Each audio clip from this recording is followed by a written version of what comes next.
Greetings and welcome to Lave Radio. Greetings, Commanders. Greetings, Commanders. The show that talks about the universe of Elite and the development of the computer game Elite 4, known as Elite Dangerous, and the fantastic community that surrounds it. Broadcast from the Orange Sidewinder and hosted by a vending machine technician.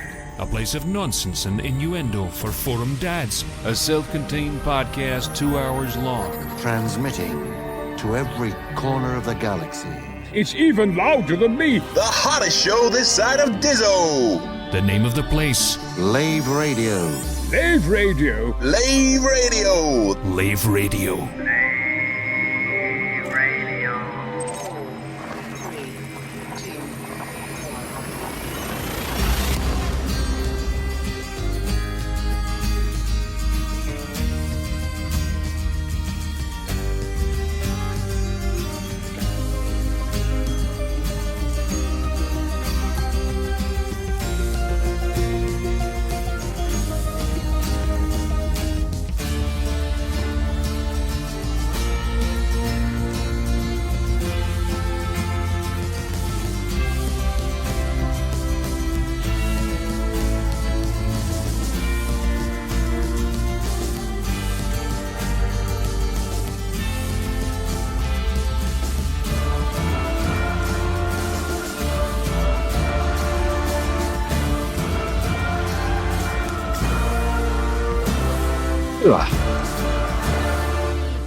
Greetings, Commanders, and welcome to episode 441 of Lave Radio, the show that likes to talk about the universe of Elite and the fantastic community that surrounds it. I'm your host, Commander Phoenix to Fire, Chief Archivist of Lave Station, otherwise known as Colin Ford, and joining me in the Orange Sidewinder bar for this episode, we have our Staff Liaison Officer, Commander Psychit. It me. We have our Head of Health and Safety, Commander Aid Levice, otherwise known as Ben Moss Woodward. I think we need to actually use some coffee, and Psychit needs some drugs as well, I suspect. I'm good. I'm medicated up. We're good. Yeah. And rounding out the crew, we have our SRV Banksy, that's Commander Alec Turner. Good evening. I'll have Psychit's drugs. Thank you. Okay, we're off to a high start. Right, if you wish, you can join us live. We have the Chris Mark 4 and Ben probably doing stuff around Lave. No, I believe we're going to be in Java Bear or something weird. Close enough. Close enough. Near enough, mate. I appreciate it. Jabeer. Dabir! I like that. Dabir. I'm going to go with that. What, I thought you said Jabba Beer or something. Yeah, well, I don't know how you pronounce it, but I'm going to go with Jabeer. Okay. Yeah. He's from the planet Gibberobia. He's over there.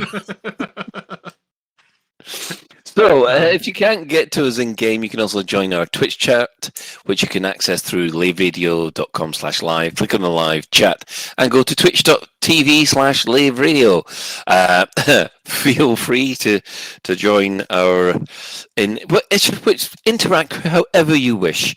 So, now that we don't have any special guests on, I guess we can catch up with what the crews have been doing. So, Commander Psychit, you've been quite busy. I have. I've been doing a lot of. I've been playing a lot of Elite Dangerous. Funnily enough. Oh, why? Well, I say I've been playing a lot of Elite Dangerous. Let me tell you a story. I've got a story for every single topic this week. You guys are gonna hate me. I've been playing an awful lot of Elite Dangerous, doing a lot of Elite Dangerous related things. It's been a lot of fun. I fucking love this video game at the moment. It's been wholeheartedly very, very enjoyable. And on Friday evening, after I'd celebrated the end of a good week, gone out in the glorious weather that was that we've been having recently, that's due to maybe turn a little bit towards the end of the week, had a couple of beers, sat in my garden, and it was lovely. Came back and said to my sister, would you like to go and see the Heart of the Maelstrom, because she doesn't have like the bits and pieces that she needs, and that's perfectly fine. I've got multiple seats in my Corvette, not a problem. I was like, okay, yeah, I'll take you, not a problem at all. But I wasn't in my Corvette, I was in Dr. Bev at the time, which is my cutter, and I went back to my fleet carrier, went to switch the two out, and those buttons are far too close to each other, gang. I'm not gonna lie. The button to switch and the button to sell your ship are far too close. No. Please tell me you were able to send support a Absolutely, nice email. I was. Absolutely was. I sent them an email which included the phrase, "I've had a little cry and now I'm emailing support." But I sold my cutter, my not my cutter. I sold my Corvette that had my only Thargoid Porter neutralizer on it, and what I'm saying is 6 legacy, and I say legacy in very, very inverted commas, but legacy caustic sinks, so with 7 ammo in them, as opposed to the fact that you can't do it now. So I had a meltdown over the weekend and emailed support, and they were lovely, and they got me my ship back, and everything was fine and beautiful. But by that point, I didn't have enough time to do the buckyball that I was planning on working on all weekend, so I didn't get to enter the buckyball. But that's my reason why, Alec, because I'm a dickhead, and I did that. It's a very good reason. Does it not prompt you when you sell a ship? Does it not say, "Do you really want to sell this ship"? Yeah, it does. It gives you like it's a click and then a click through. But also, when you switch to the ship, it's a click and a click through in the same place on each side. And because I don't have a shipyard with ships in on my fleet carrier, I couldn't go to buy a ship and then just like buy back sold items. So there was no way of me being able to do it. What a nightmare! Wow. So I had a little cry. I had a little cry and got over it, and then watched one of the most hilarious Eurovisions that I've seen. It was so much fun. We had a bit of a Eurovision watch together party with my sister and my husband over Discord, and that was very, very heckin' fun. Norway was robbed, but so were Finland. But yeah, other than that, I've not really done much else other than play Elite and cry. Oh, it's been an emotional week. Okay, it's emotional. Ben, what have you been up to? So I've been away for a few weeks, so I'll cut that first part very quickly. My sister-in-law had a baby. I've been so that's where I've been playing Daddy Ben the past few weeks, so that's why I haven't been here then. I went to see Guardians of the Galaxy 3 and I freaking loved it. I've been very busy doing non-gamey things and more non-gamey things and work and personal shit that's none of your business, so piss off. Very aggressive, Ben. Very unnecessarily aggressive. Yeah. Oh, it is nobody else's business. So okay. There. Yeah. Well, we didn't actually try and. Ben's really angry. I did do something. I went to Castleton in the Peak District with my kids. That was a lot of fun. I mean, there's nobody else's business either, but that was lots of fun. And if you ever get a chance, go to Castleton, and there's a mine. There's a mine there that you take a boat in, and that's freaking awesome. So yeah, highly recommend if you want to go on a boat trip down a mine, go to Castleton. It's funny that because there's a sketch in the League of Gentlemen which is like that, where you've got a guide going down one of these crystal mines, going, and just remember, although it's not as good as the one with the boat, we at least do have 100% safety record. Yeah. Yeah. Is that the guy that's like going, in 1998, nobody died. In 1999, nobody died. In 1990, one person died. Yeah. And you couldn't move down. You couldn't move around the crystal caves in 1974 because it was full of Cybermen because they were shooting Doctor Who. Anyway, Commander Alec Turner. Hi. Yes. Out of game, I have been marking buckyball race submissions. That's all I can remember of the last week out of game. 77 submissions, which means about 850 screenshots. So not quite as many as poor old Sulu from the race before, but enough. And in game, I've been buckyball racing mostly until until Sunday night when it was all over. It's really funny. I was trying to do both Buckyball Racing and Explore Update 15.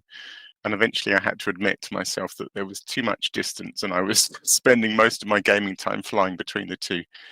And I thought, just pick one, Alec. So I picked Buckyball Racing because it wasn't around for very long, whereas Maelstroms will be here for a very long time. So I have no exclusives because everyone else has been to the Maelstrom. I know that's not true. It feels like it. But I have finally been there, and it is freaking awesome. Yeah, well, I haven't been there yet. And I have much to say on the subject, but I think that's for later. Yeah, well, let's see. Personally, I think everybody knows why I've been off the last month, so less said about that, the better. In addition, we've also got, in the grand old Lave Radio tradition, a bathroom update. I'm having a bathroom basically ripped out and put in.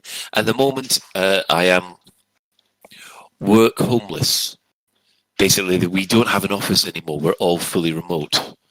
We're supposed to have an office, but the lawyers screwed it up. So apparently we've all got to work from home until basically they sort out the office. So, yay.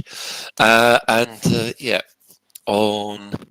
in-game, I have been both loving and hating trying to get the caustic sinks. I've been basically just going up to the caustic generators and saying, excuse me, I'll just take a little sample from you.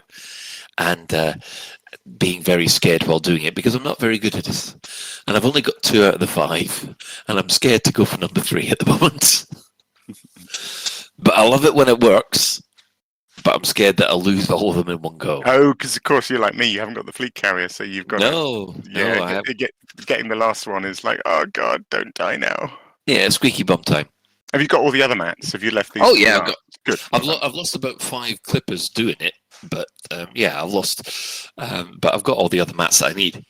But yes, it's going to be yeah, interesting over the next couple of days. And of course, I did one of the streams using the new VR headset, and I must admit, looking back and reviewing the stream, God, I look a prat.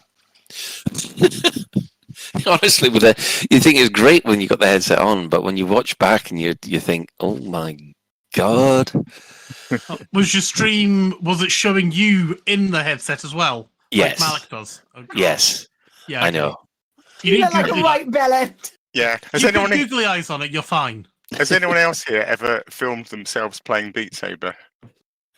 No, but I don't recommend it. For anyone that's played Beat Saber, I'm sure you know that it feels awesome. You feel like, I don't know, Darth Maul or something. You think, I am kicking ass here. This must look amazing. And then you video it and discover it does not look amazing. It looks very, very silly and sad. Yeah, I think that's the appropriate phrase. You just look sad. Yeah.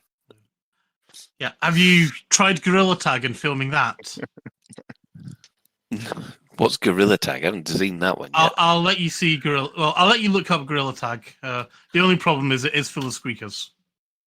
Oh right, got you. I think I'll give that. I try and avoid squeakers because I'm an elite dangerous grandpa apparently. Right. So, pardon me. What? What's that, a squeaker? I think that was Norman having a squeaker. Oh right, okay. Let's go to the development news. What have the devs said this week? Well, this Thursday, on the 12th, Sally did an update of update 15, or a recap rather, and yep, it was noted that there's a few issues that need looking at. For instance, propulsion elements are needed to be looked at because they're not supposed to. You're not supposed to actually shoot them. You'll be able to. You'll be able to get them in other ways. Yeah, it's because the pacifists are complaining they can't get to the Maelstrom. Yeah, I think they were supposed to be in dropped by caustic gens as well, and they've not been dropped by caustic gens for a while. So fingers crossed I'll be able to just like whack that in as a random drop from it. Should be easy enough. And then there is this one, which is the relative mouse mode has been fixed. Yeah, it wasn't in the show notes apparently. I know it's been highlighted by quite a few other creators saying that this is awesome, I'm not quite actually sure what it does because Didn't we I've never cover this used. last week? I don't know that we did. No, I don't think we did. I could have sworn we talked about it, but I could be a fever dream. Basically, when you're using the mouse, there's these two modes, and one is like when the mouse is you have some notional center point where your mouse is resting, and then one is you move the mouse away from that center point, and your ship sort of starts turning in that direction, and then you have to sort of move the mouse back to its center point to sort of restore it. And then in the other mode, it's a more sort of, how does it work? You're sort of providing more of a direct input all the time. Right. And basically one works brilliantly if you're a flight assist off pilot in normal space, but works horrendously as a means of controlling supercruise, and sort of vice versa. So being able to toggle between the two modes just is an absolute game changer for people that use it, I believe. Excellent if you're a mouse user. Yeah. There are some other things that they're still taking feedback on. That's the feedback of the Fleet Carrier Group UI. And also there's reports, now I can speak from personal experience here, there are reports of an unexpected increase in Thargoid Scout aggression. I wouldn't say Thargoid Scout aggression, I'd say Thargoid Scout damage. I think's the best way of saying it. Yeah, and also thanks to Sally for giving us a little bit of a shout out on the on the update notes. That was very nice of her. Also, in light of a recently known issue, we can confirm that the reboot missions, specifically Thargoid War variants, now successfully count towards the engineer progress with Jude Navarro. Now, she's the engineer that you do restore missions for. So if you do a Thargoid restore mission, it counts as well. So that's quite. It should count double, nice. Damn it! just because you. Easy. I don't know what your problem is. They're really really easy. I definitely choose one of those over everything else to get them for sure. Ignoring the scouts, how have you been finding them the past week? Oh, that's really interesting that you should say that. We'll talk about it later. Okay. You've got another story, haven't you? Oh, and then some. Well, this is actually quite an interesting point. Apparently, the caustic sink launchers were never supposed to be engineerable. I added the question mark on that sentence, by the way. Go on. Yeah, there's a well, thing. We don't know that they were never supposed to be engineerable. This is speculation, but I don't think Frontier have confirmed anything other than they're looking into it. Oh, I see. So the reason that people are assuming that's the case is because somebody sent an email to support saying, "Why can I not engineer these anymore?" And support kind of emailed back saying, "You were never supposed to." And so is anyone getting deja vu? Yeah, there's conflicting information coming, and you can pry my 7 ammo caustic sinks from my cold dead hands. Yeah, same here. Yeah, once you've got it, you don't want to lose it, do you? Well, you certainly wouldn't want to go and sell it. I mean, that'd be crazy talk. Yeah, well, you wouldn't sell it when it's attached to a ship and it's also got Thargoid pulse neutralizer on it as well. No, absolutely not. That's just insanity. No. Yeah. That is either bad UI or bad player or both. There's a really interesting little insight around this, actually, that I found fascinating, which is that it's basically to do with the sort of module group that they've been placed into. Mm-hmm. So I think caustic sink launchers were originally in I forget what the group is called. It was under the heat sink. Right, it's in the heat sink group. And presumably that's true when you went into outfitting. They were, you go into heat sinks and there they were. And then if you think about the outfitting screen, clearly I'm guessing the fix was that somebody thought, oh, hang on, they're not meant to be in heat sinks, they should be in experimental. And they moved it, I'm guessing, thinking of the outfitting and I don't know how that was, but by moving it also affects the engineering group. When it became an experimental, you weren't able to engineer it anymore. Yeah, because I don't think now. Please, by all means, and I love how much everyone loves correcting me, but correct me if I'm wrong in this instance. Please correct me if I'm wrong. I don't think you can engineer anything in an experimental tab. No, I think you're probably right. Ooh. Okay, can someone bring me up to date with Tom Cool's leaf blower? I haven't had a go. I don't know if Psychic has, but basically, somebody noticed that the handheld scanner that you use to scan people, the identity scanner, what's it called? I can't remember. Yes, the ID profile cloner identity scanner thing. If you point it at, I don't know what the item was in the video I saw. It's a broken piece of Revenant. Brilliant. Okay, if you point it at a broken piece of Revenant and pull the trigger, it blows it around. It moves things a bit like a leaf blower. My favourite thing of this story is because I saw it on Twitter, the clip of this guy blowing this bit of Revenant around like a leaf, and then Darren chipped in with a comment saying, "Sounds like the sort of thing Tom Cool would do." And then Tom Cool chipped in with some sort of dismissive, "It's possible, I can't remember." I mean, not intentionally, but kind of, I guess. Right. To which Arthur replied, "You will!" with a kind of like rage emoji, you know, from Star Trek. Oh, it's the William Shatner can emoji, isn't it? Yeah. So, yeah, it sounds a lot of fun. I don't know if it's going to get fixed or not. I don't think it should be fixed. I think that would be great for a new game. Oh, right. Yeah, some sort of first to get 3 bits of thing in the goal. Yeah. I think that would be great. We've got Guardian Ball. Let's have sort of yeah, I love it. Wraith Frisbee or something. They spin forever. If you shoot them at the right part and they go down the bit that is being moved around. If you hit it at the right part and it lands, it spins forever. It's incredible how these things just like have this physics that is a mind of their own. I love it so much. Does it have to be a bit of Revenant? I don't know. Okay. Yes, Commander Ventura suggested, why don't you go and try blowing the NPCs? I've just thought, no. You might want to rephrase that. I was going to say, only if you buy them dinner first. Anyway, no doubt this will probably be touched on in Frameshift Live number 30. Which is this Thursday at 4:00. Dev guests include designer Curtis, senior audio designer Robin will be diving into their different disciplines, working together to create the latest content for Elite in Update 15.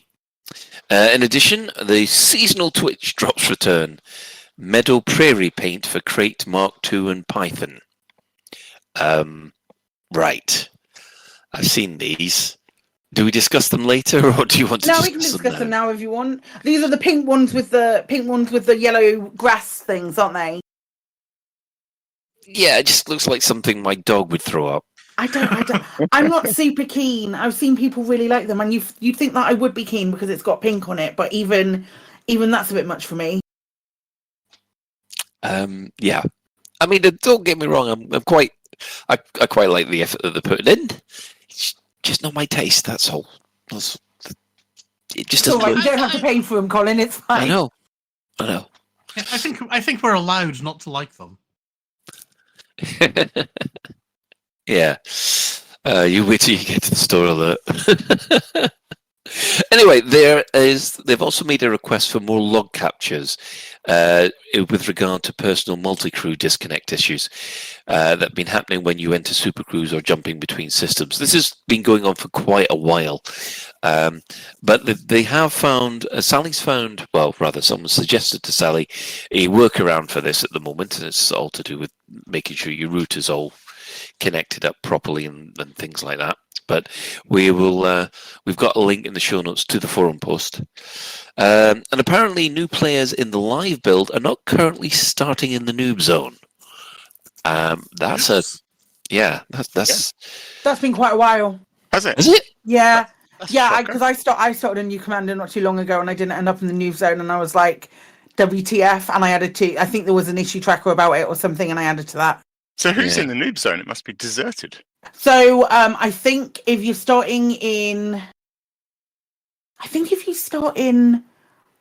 Horizons, you might still be in the noob zone.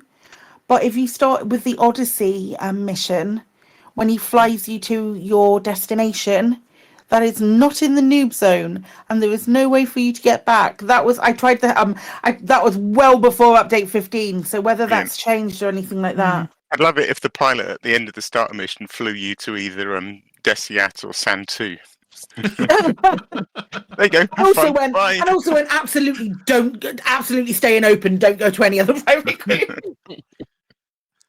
Oh, the griefers would have a field day. It'd be seal clubbing our us. There's also going to be Twitch drops from Thursday for all Twitch streamers, with an extra one for partners, apparently. Yep, these are they're going to be it's like the snake wrap skins. I think it's the Anaconda, the Crate, and Crate Phantom, maybe, and no, the Mamba for sure, and another one that I can't remember. But there's also the Cobra Mark III is the exclusive one that streamers on the partner program get. Oh, they're kind of like dusty desert colors. I think it's Desert Snake. It's called Asp Explorer. I'm being told very vociferously via chat. Lovely. Right. Well, that wraps up all the development news that we've got this week. No doubt we'll have more to discuss after the Frameshift Live, and whether or not something happens with what's happening at the centre of the Maelstroms. Moving on, we have our community news, which is,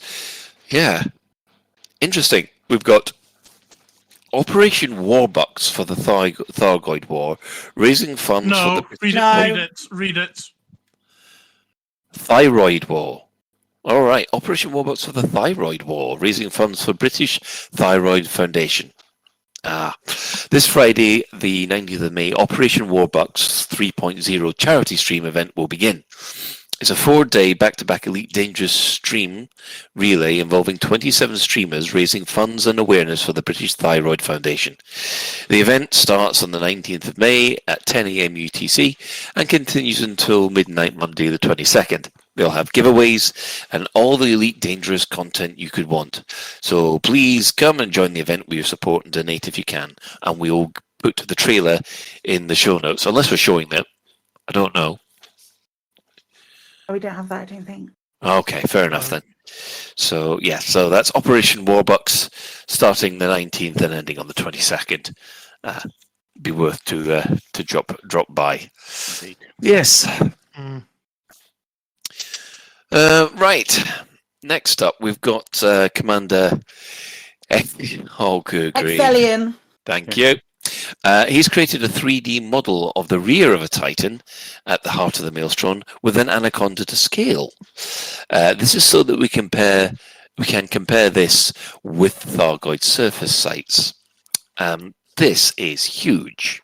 It's awesome, isn't it? I threw this in. I don't know if others had seen it, but I went back to it today, and there's more than I realised. So there's a whole bunch of 3D models of the Thargoid Titan from different angles.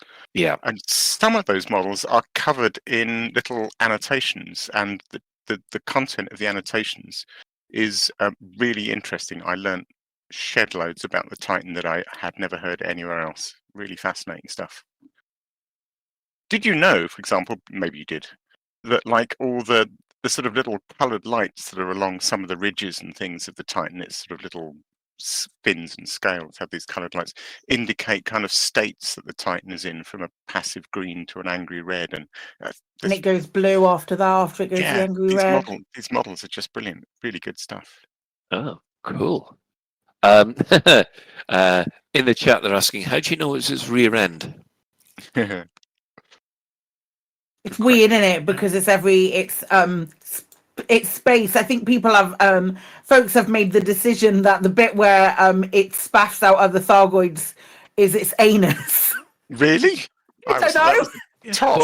Surely the rear end has to be where the exhaust is. Well, in that case, it's at the end of each of the petals. It's got 8 anuses. Sexy. Some people would love that. Oh, some people pay good money for that. I don't know. I think from Rini's picture, she said that she was like, "That's the top," and then when I was speaking to her, she went, "I'm not really sure whether it's the top anymore." So, like this, in space, no one can hear you fart. Right. Oh, God's truth. 8.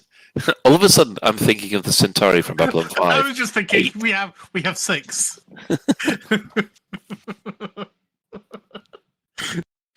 Right. Okay. Do you want to touch on this one then, Ben, or whoever put this one in, the story time?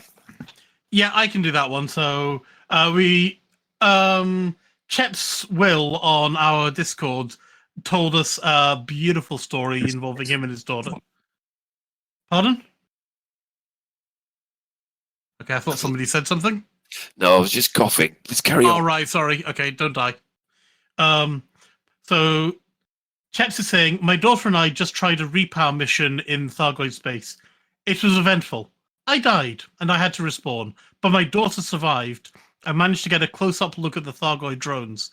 I came back, and she had to run back to my ship to escape. She was a little scared by that point, but we did make it out okay. We then ran out of fuel and had to call the fuel rats.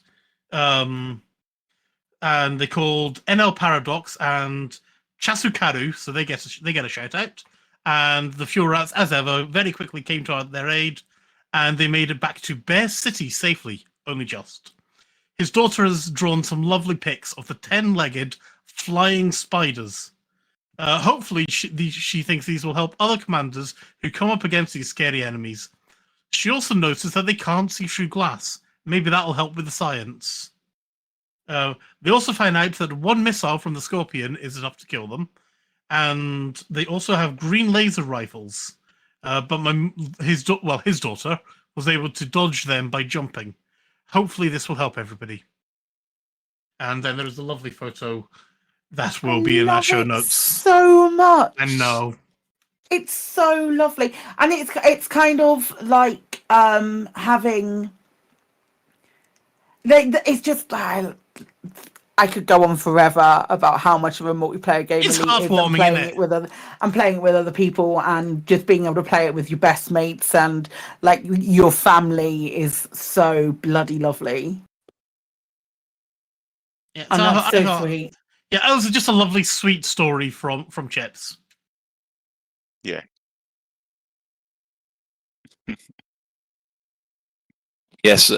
Just at the moment we were all discussing 8 rear ends, Darren decides to pop into the chat. And ask, used to us talking about rear ends. So yes, we've gone and grossed out a developer already, guys. So, it's all right. It doesn't work on the project anymore. It's not a problem. Yeah, who is he anyway? Exactly. It means nothing to us now. Bye, Darren. And he'll disappear in a second. Right. Well, also we have the High Wake. It has knocked out of the park again. I can relate with this one so much, but probably not as much as Mr. Alec Turner. Yeah, it really made me laugh. It's beautiful. For those who haven't seen it yet, it's just the classic kind of, guy recalling his ship from his SRV and then the ship just landing on a rock such that he just cannot get in, and the ice starts to twitch, and then he dismisses it and recalls it again, and it lands on top of a plant. And it's really because there's certain planets you can't get past and there's certain planets you can. What was the race in the last Magic 8 Ball that had that had you throw yourself off a lift? No, the last one. The one that I did, Alec. I didn't do this one. Okay. But the last one that I did. You mean the Aquarian job? Yeah. Right. Oh man. That I hated that race so much. I hated and loved that race in equal measure. Yeah, there's nothing like being in a rush and recalling your ship and then bombing towards the docking port just to find your roof snags on the ship, and you come at it from every angle and it just won't go under. Yes, yes, I've been there several times. Yeah. Oh. On the subject of which, we have the Buckyball race results, don't we? We do, yes. Yes. Yeah, Busy week for you then. This seems like a good a place as any to do this, doesn't it? Yeah. Yeah. So, it was epic. I mean, I sort of joked somewhere that it was more exciting than the Maelstrom, and so I was going to have to sort of stick it out to the end and then do my Maelstrom stuff. It really was the final day. So, basically, I released a leaderboard on, I guess it was around about Saturday lunchtime. And then, we normally do this. We normally sort of say, okay, no more leaderboard until it's all over now. So there's a nice sort of bit of radio silence and nobody knows what anyone else is doing. The highlighted entries on this leaderboard, if we're showing it on the stream or if you look in the show notes, are all the new entries on that final Sunday. People went absolutely fucking mad. I couldn't believe it when I logged in on. Yeah, I sort of logged in calmly on Monday thinking, just a few more to fill in, and my inbox was just absolutely full. And it's so close. Ignore Shay Blackwood because I don't know, he just flies in his own galaxy or something. It doesn't make much sense. But if you look at from number 3 down to third place to 9th place, there's 30 seconds in it or something, and the same in regulation. It's insanely close. So 21 minutes 20 in the regulation Cobra. That is incredible. Yeah, Skur's extraordinary. So I've talked about Shay a lot because he's just unbeatable, and I'll come back to that in a minute on the subject of the bloody shit that he decided to win in, which is ridiculous. But Skur doesn't always get to race as much, but Skur's sort of ultimate claim to fame for me is that I've been known to circumnavigate a few planets. Skur circumnavigated Pamesh 2C, which I would have said was impossible. That's an extraordinary feat. So an incredibly talented pilot, and he's one of these people that sort of chips in and says, he turns up on the final Saturday of the race and goes, I've managed to get a few runs in. I'm quite happy with the results. And he's basically submitted 2 entries, and they're pretty much at the top. So he won regulation with 21:20, which is extraordinary, and he came second in unlimited. Shay Blackwood, who won unlimited, was holding a pretty untouchable time anyway, 17 something for most of the week in a sensible ship. Was it an Imperial Courier? Oh, it's probably a DBX. I can't remember, Imperial Courier or DBX. So something that you might expect to do well in this sort of race. And then when I was racing Sunday, I saw him out in open mode live flying a Python. And I thought, what the hell's Shay doing flying around in a Python? He must be just doing a fun run because people like to do novelty runs. Who is it? J-Space did the whole week in a cutter. But anyway, last time me and Epiphus had our own fight in Corvettes. I'm not doing it again this year. I cannot do that, but But anyway, so apparently Shay was actually taking it seriously in a Python and won by a bloody mile. I don't know how he does it. It's extraordinary. Do we feel that maybe Shay was intentionally handicapping himself and still walked out that time? So we asked, because normally when Shay does things like this, he's normally really good at finding the perfect ship for the race. So, things like its turn speed in Super Cruise, maybe the planetary braking involves a really sharp turn at the end to do the ultimate bit of planetary braking, and he'll pick something that's got a really good turn rate, or a lot of people follow the meta. A lot of people will go, DBX is the right ship for this race, and they'll just use the DBX. I do that. But Shay will experiment. So everyone assumed there was a really brilliant scientific reason why he'd switched to the Python. But no, apparently for this championship, he's limited himself to 3 ships. The Viper, the Python, and something else. I can't remember. He's set himself, these are the 3 ships I'm going to use for this championship. So no, he just took out a Python and beat everyone else by a bloody It's mile. literally, it is just mad skills. Yeah, it really is. Yeah.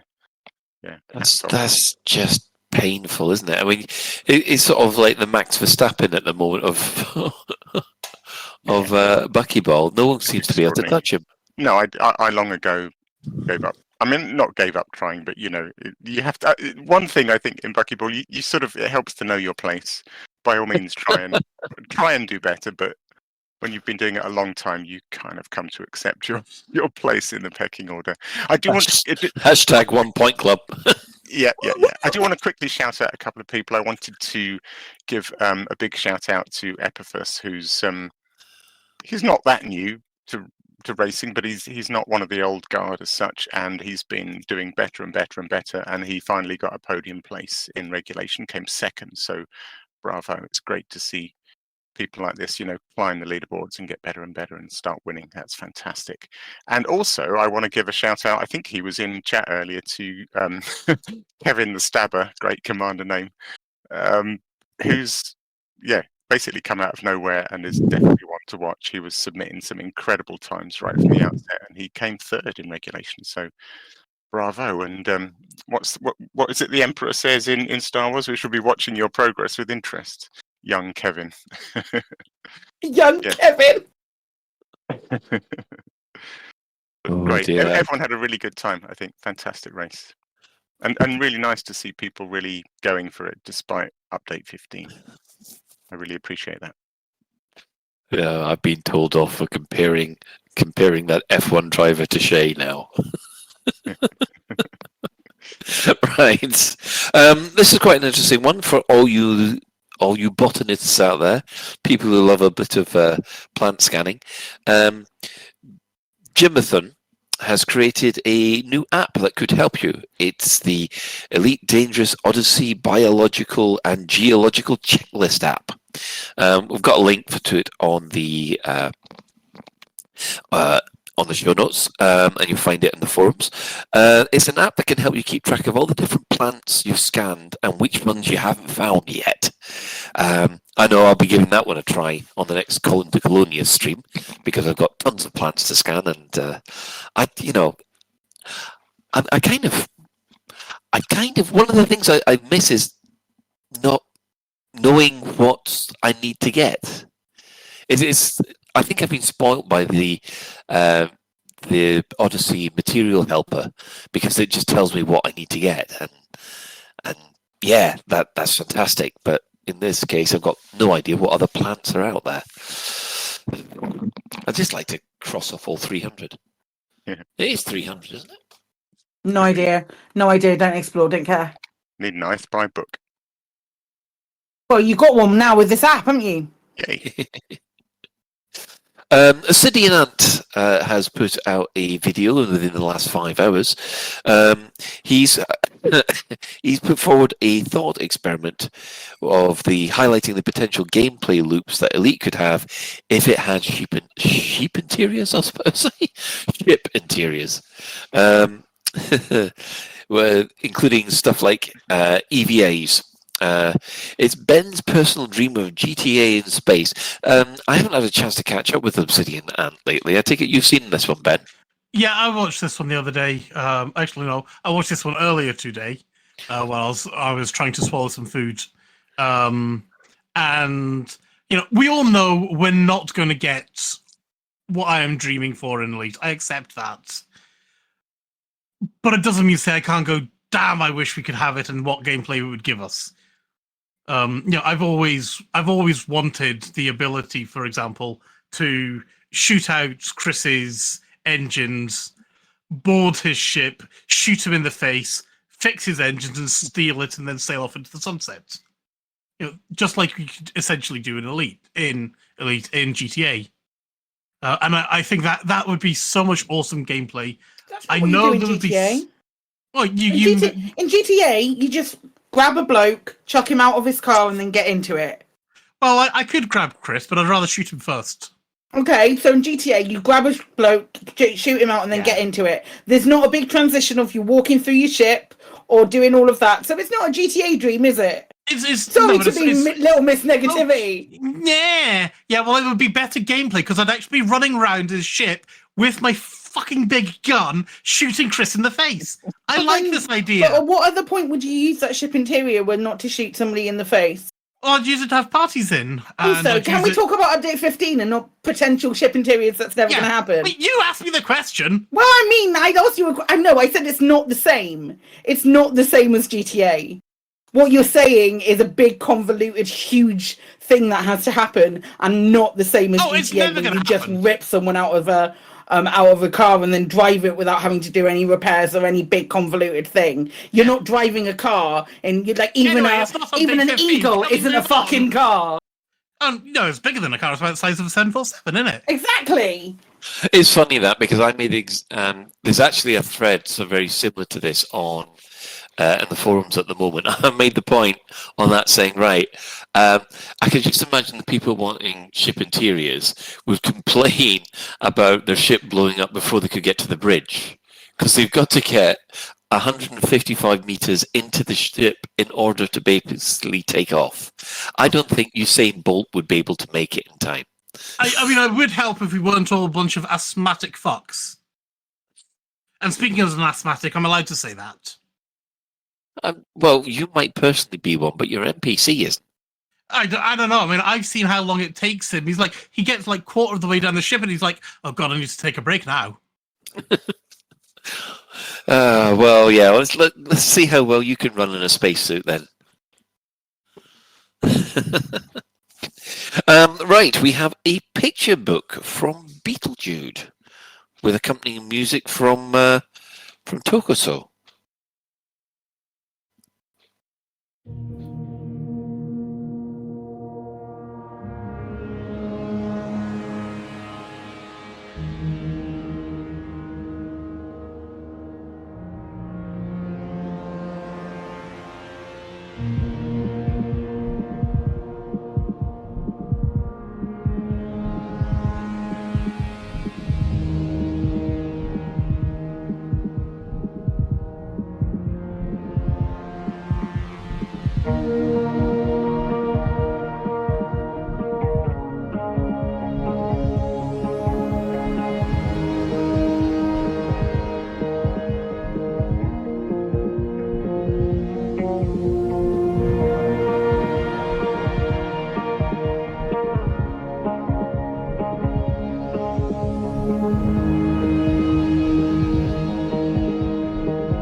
Well, I hope you enjoyed that. And this is what you've just seen has been Beetlejude's, I think, picture book, which has been made available to our patrons. The music was by the the well-known Commander Tokuso, and yes, that was a premiere, if you like, of the artwork. And as per usual, it's Commander Beetlejuice, amazing stuff. I don't think I can think of anything else better to say than that. Just amazing. Brilliant. Yeah. Right. Well, let's have a look at the in-game events which have been happening this week. Well, we've got 3 bits of Galnet news, which surprisingly have all got to do with Update 15.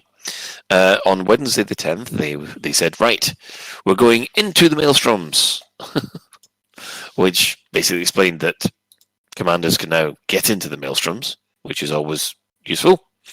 Then following that, we had ground troops encounter Thargoid drones. Obviously, the explanation for the new restoration mission.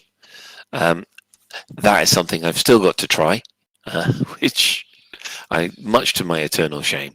And then finally, today on the Tuesday the 16th, Galnet News has finally admitted that there are Thargoid motherships at the centre of the Maelstrom. Overall, what do people think to this week's news?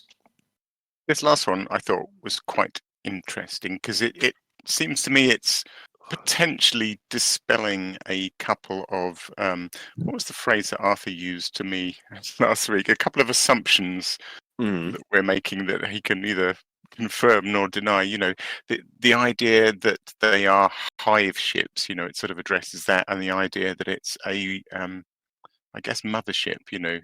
Yeah, we're all constantly referring to them as motherships and hive ships, and I feel like possibly this is Frontier saying you might want to just temper that language before it gets set in stone. Ooh, I mean that kind of says that there's something else about this ship. Maybe they are hive ships, but I maybe I'm wrong. I have a slight hunch that Frontier get a little bit nervous when purely community-driven wording and language starts to get a little bit encased in stone. Yeah, because do you know what I mean? Until they've said it, it's not called. Until they say it's called a hive ship, it's not called a hive ship. Then. Yeah, I mean the only mention that we've had on the hive ships before is in the logs in Commander Jameson's crashed Cobra Mark III. So and he says that they're absolutely massive. So I'm assuming that you make the assumption that, you know, these Titans are hive ships, but obviously, well, I don't know, having seen some of the behavior, they're thinking it looks too small to be able to chuck out Thargoids that big. Is it just me? It's got a gateway to another dimension built into it. No, it doesn't. What? No, it definitely does look big enough to check out many Thargoids, many giant Thargoids. The little interceptors that come out of there, there's much more space for bigger Thargoids to come out of it. Yeah, they're tiny compared to the Maw, aren't they? Mm-hmm. Are they smaller than Scouts? No, it's interceptors. It's interceptors that are coming out of them. The interceptors are coming out of them.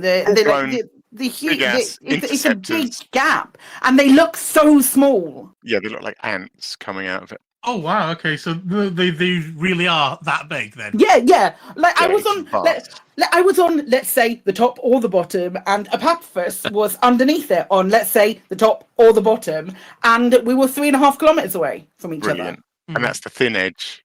That's brilliant. I love it. I meant to do some math with somebody, actually. I described it. I've got a blog running, and I described it as a landscape. So when I'm out scanning for exobiology, a thing I've been doing a lot, which I love, is to turn off flight assist and just kind of float across the surface looking for plants. And you tap the up thrusters occasionally, but it just feels really nice just to float over the landscape. And I was doing exactly the same this morning. I'm floating over this thing, you know, picking off its little barnacles and what have you, and it's a landscape. It's it's like a field of mountains. It's vast. Yeah, I mean, like I said, I've got to I've got to experience it for myself, but I've seen everybody in the streams. I mean, what interceptors have actually come out of them all? Because I've seen Orthruses and Cyclopses, but I haven't seen anything bigger. I have. Oh, what have you seen? Everything. Oh, so I don't think I've seen a Hydra. I don't know if I've seen a Hydra, but I've seen the other things. So I've Medusa, seen Medusa a and basilisk in there. Basilisk.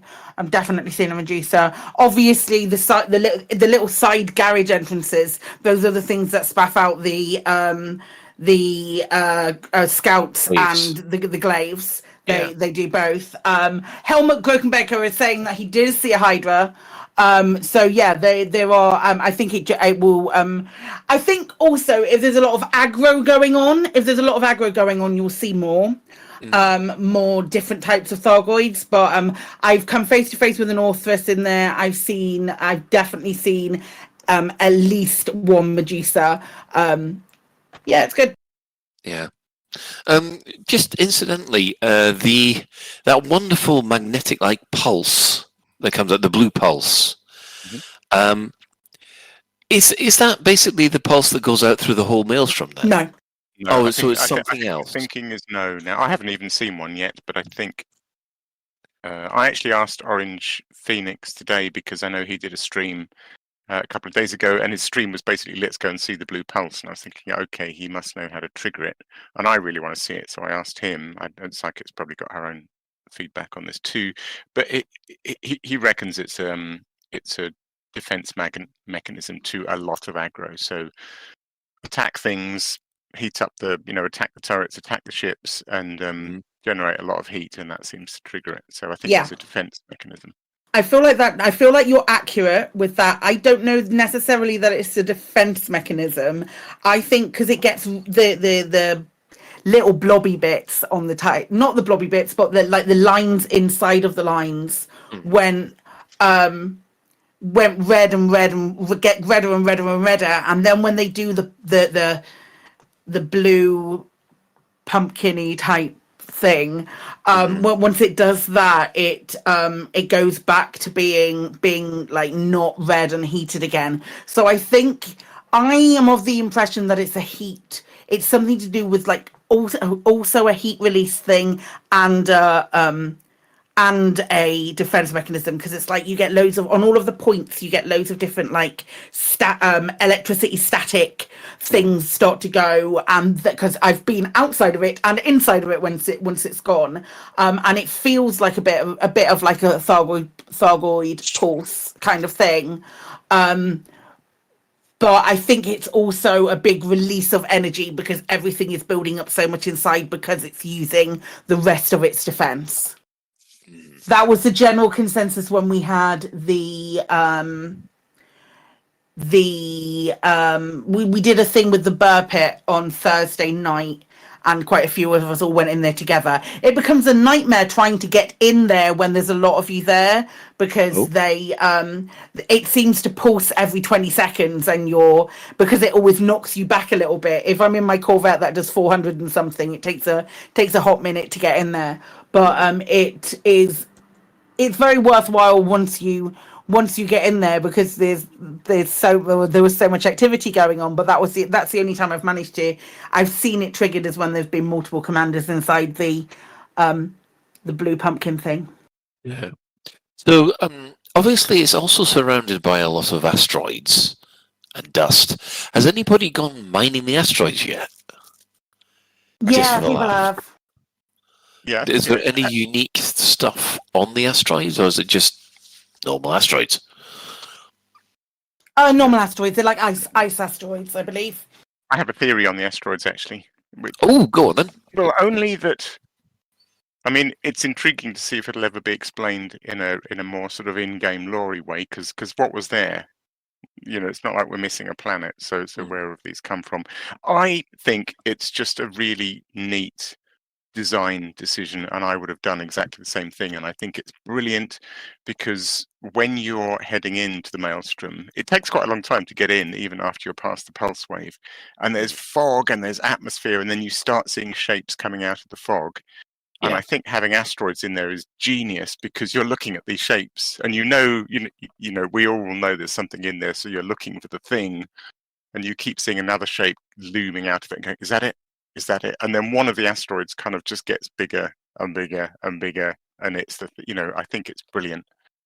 I think it's a brilliant way of just adding to the moment of seeing it. Yeah, I mean, those asteroids, they're not full of tritium, are they? They're not using... That would be good, wouldn't it? I don't think so.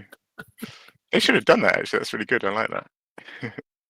Yeah, that would be a good way to refuel your fleet carrier, wouldn't it? Oh, just got to pop over to the local maelstrom. Yeah, do that. That's going to be a lot easier than everything else. I have a little tiny bit of a theory that sort of runs alongside Alex with it being a great design decision, because it is really distracting. But because they're so thick, I feel like they're just picking up detritus with some kind of gravitational pull along the way, and this is what's ending up. Oh, cool! I like that. Yeah, that'll do. Yeah, that kind of makes sense to me. It kind of gives them a little bit of a lore reason for this beautiful visage that happens, because it's just like you see all of the asteroids first, and then the Titan just sort of like looms out of the shadows. I would much rather have the asteroids than a lore explanation of why they're there. Yeah, if you see what I mean. 100% agree. Yeah, this is definitely the V'ger moment from Star Trek, when they've got through the cloud and then suddenly see this thing in front of them. It's one of those fantastic moments. But that brings us to that time of the week again.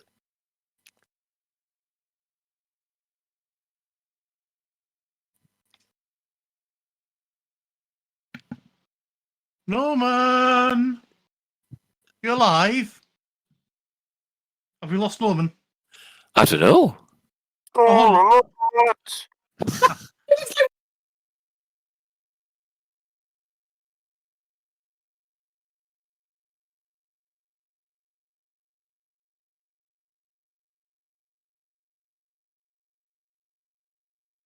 Store alert!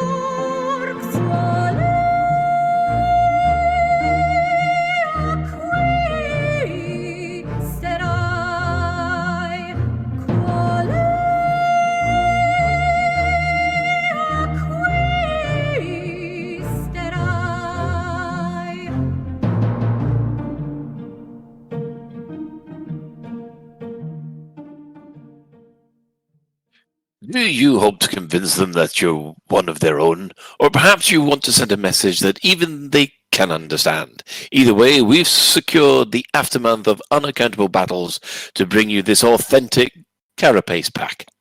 Yes, for the Cutter, the Chieftain, the Crate Mark II, the Cobra Mark III, and the Anaconda, there is basically what looks like you can stick bits of dead Thargoid on your ship.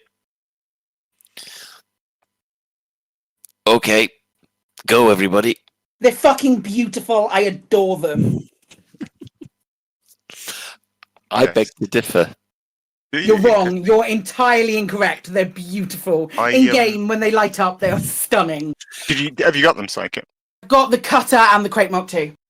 Nice. No, the reason that I don't like it is because it's triggering my. I'm getting triggered. I can't actually look at them without feeling a little queasy. Why does it have to be snakes? Something like that. Yes, I'm just looking at it and thinking. I mean, yes, they look very alien, and they've got lots of fantastic colours that I expect to see at the bottom of the sea. But it's triggering one of my phobias. Yeah, same thing with the ladder. Yes, that's right. But I'm glad everybody else likes them.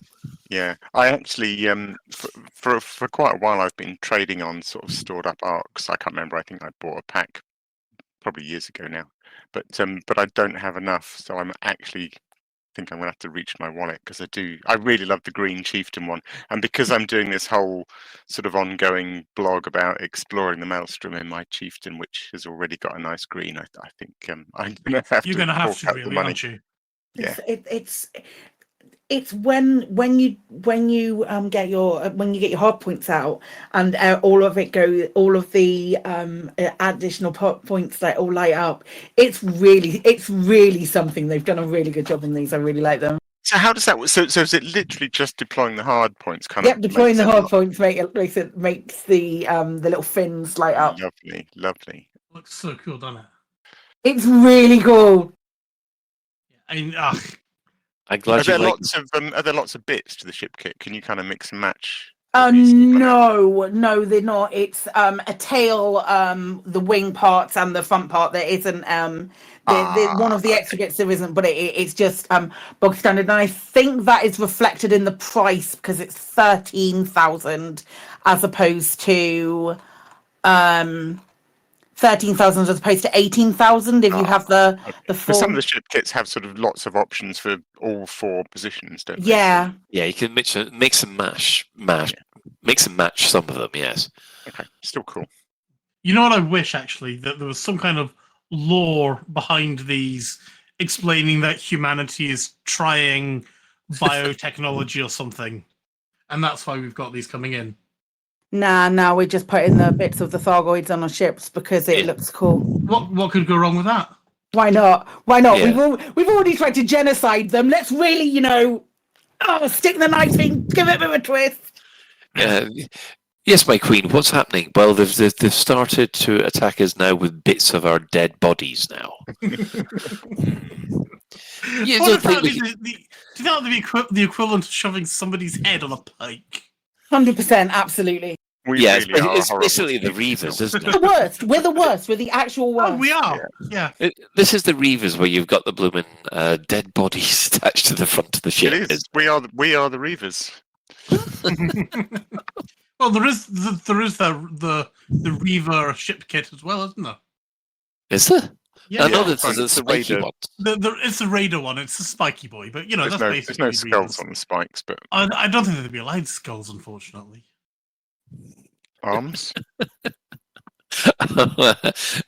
the chat, are we the baddies? 100% yes. Yes. Yeah, I think we are. I just adore them. I think they've done such a good job. The different color schemes are really, really cool. It's cool that they can tie it into something like hardpoints deployed. I don't know. I just think that's an interesting little insight into the sort of things maybe we might see in the future with paint jobs. Yeah, it is. It just reminds me of Babylon 5 and merging Shadow Tech, doesn't it? Yep. Yeah. Right. I think what we'll do is we'll take a quick break with some adverts and come back with our main discussion. Get ready. LAVE Radio. Have you found yourself in a spot of bother with those Xenos messing up your backyard? Oh, why are there Thargoids in my system? Can't leave the house without fear of a hyperdiction? Can't even get to work. Not that they've noticed, because everything's on fire there too. Sick of the amount of time it takes to scrub the caustic damage from those hard-to-reach places? Oh, fuck! Oh, it fucking hurts! Fuck! Ow. Introducing Dr. Pope's Caustic Burn Cream. Apply a few drops to the affected area and feel the euphoria of instant relief.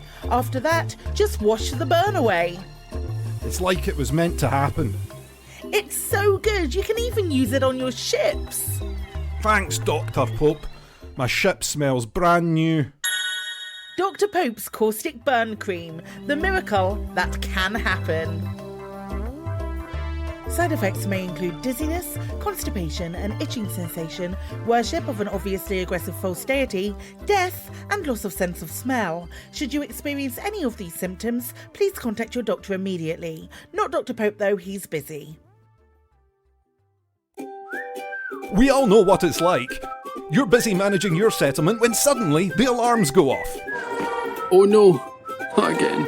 That's right. A commander with a Federation naval rank of Admiral, an Imperial King no less, has landed in a ship worth over 100 million credits and is killing all your staff, while they look around for a 10 credit adhesive to glue an upgraded scope to their 100,000 credit assault rifle. They fly away with their super glue and you're left with a problem. How are you going to get your agricultural plant back up and running? How am I going to get my plant up and running? How are you going to find staff at short notice? How am I going to find staff at short notice? How are you going to deal with all those bodies? There's bodies everywhere, and they've stained the carpet. Wonder no longer. Call Aries Crime Scene Cleanup Services. Hello, I'm Harry, from Harry's Mine. After a sudden increase in robberies and murders by commanders since 3307, I've gained valuable expertise in cleaning up bodies, recruiting new staff and restocking stationary lockers. Now you can benefit from my experience by signing up to our Crime Scene Cleanup Service subscription plan. That's right. For only a small monthly fee, when your settlement alarms are activated, our rapid response cleanup crew will be dispatched, along with our patented Cadaver Scoop 150. The Cadaver Scoop 150 can be mounted to surface reconnaissance vehicles and skimmers to make tidying up your settlement a breeze. Wow, the bodies are gone. Our recruitment team has potential new employees on standby across the galaxy, ready to fill your vacant roles in security, logistics, administration, processing, and more. My plant's operational again. Thanks, Aries Crime Scenes Cleanup Services. Aries Crime Scene Cleanup Services. We'll have your settlement as good as new before the next ship arrives. Cadaver Scoop 150 disposal bags sold separately. Lave Radio, broadcasting to every corner of the galaxy. And welcome back. Right, well, we're going to ask the crew a very, very important question, which has been, what has been your favourite experience in Update 15 so far? And I know certain people want to really talk about this. Look, okay, I've got like 7. And it's really difficult. It's like picking between my kids. There's been a few instances that have made Elite Dangerous. I wouldn't be here if I didn't love Elite Dangerous. If you're like with the best will in the world, if you're like want to see content about Elite Dangerous, you should really be a big fan of game. And I'm a big fan of the game, and I wouldn't be here talking about the game if I didn't love it so much. But Update 15 has given me some of the best gameplay content that I've seen in a really, really long time in this game. And we had the thing that we did with the burr pit on Thursday when a lot of us went and flew into Taranis. It was beautiful, and if you watched the Burr Pit stream, if you watched the Burr Pit's video on Friday, there's a shot of like loads of lasers shooting up a Corvette. That Corvette is the one that I sold. That's my ship, and it was so cool to see it actually happening in real time and being a part of it, and then also looking over on my other screen and seeing these lasers firing at my Corvette as well. At the same time, I was getting recon data or research data from a glaive, which I didn't even know was possible at that point. Oh, it's been so much fun. It's been such an experience. I love it a lot. I love it very, very much. I think it's really fun. The other thing that happened is regarding the AX reactivation missions. On Thursday, I wasn't particularly well prepared. And I was like, I'm going to do some AX reactivation missions in Diamondback Explorer and just put a couple of hull reinforcements on it, and it'll be fine. It won't be a problem. Long story short, I didn't get far enough away from the AX reactivation, and there was an interceptor circling above, and I called my DBX back, and the interceptor was shooting at my DBX, and then the revenants started shooting at my DBX as well, and there was a very scary moment where I was stood there watching my ship explode, and I've never had that happen before, and I thought that was really, really fun and really exciting.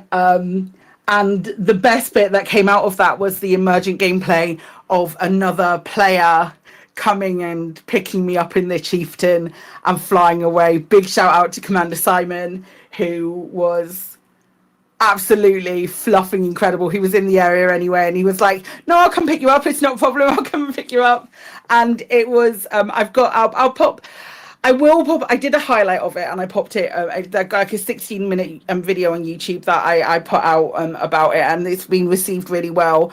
But it's honestly very, very close to being my favorite moment in Elite so far, ever of all time. It was great, Psychic. I watched the video yesterday. It's really good. Like you say, the emergent gameplay of just being rescued, and it's so cool to see that ship swooping in and yeah loved it. It's great. It genuinely was. It was so compelling. I did some little edits of it. I did a little bit of I did an edit of it because it was originally the whole thing is like 40 minutes long, and I was like, nah, we don't need to see me running 1.5k towards the base without any problem. So I did a little bit of editing for it, and then I realized that I was watching it again while I was editing it because I was like so gripped, and I knew what was going to happen because I was there the first time. But it was honestly fantastic, and I don't think I would love Elite to be able to top that for me, but I don't know that it will. It was so good. Yeah, I mean, the Elite gets an awful lot of criticism about the multiplayer not working properly, but when the multiplayer does work and you have these kind of instances, it's awesome. Myself, Ben, and the legendary Ralph have had plenty of experiences like that in our, basically commander incompetence sessions, where we've had to basically rescue each other from certain death. I mean, to be fair, I mean, I love that Psychic had that moment, and and it was great to watch back, and it's really cool. But it's not. I don't like the implication that it's rare that this kind of thing works. Oh no, it absolutely isn't. From my experience in racing and sort of group racing, but particularly with the elite racers who would do a lot of more live racing, where we've had sort of 10, 15 SRVs in instances, and we've been larking around, and this sort of thing. I mean, it does work in Elite. People bash on it for not working, but my experience, at least, is that this stuff generally kind of works really well. Okay, you can't get 50 people in an instance, but if there's 10 of you and you want to go and do something together, yeah, my experience is that it works, and it's fantastic. Yeah, I personally, even because we when the Maelstroms first arrived and there was all those planetary bases that were having combat, we were doing Thargoid combat legitimately in huge groups every single day.